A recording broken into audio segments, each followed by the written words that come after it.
متى الحقائق تلقى من أيادينا وتستدل على نور ليالينا؟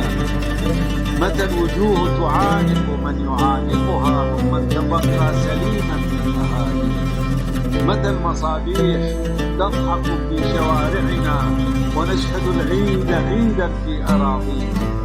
متى يغادر داء الرعب سقيتنا ومن التناحر رب الكون يشفينا حزن المناخ تأقلم في دواخلنا حتى كأننا ولدنا في مناخينا؟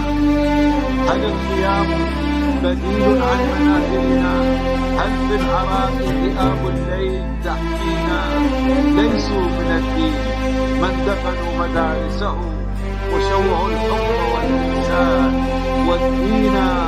كل المقادير إن جارت وإن فتت لك منعنا كبارا من مآسينا. قل بالبيوت التي كانت مسيجة بالنخل والآس والإملاق ضمينا، فلا المقابر نابت عن حدائقنا ولا القذائف أنستنا أغانينا.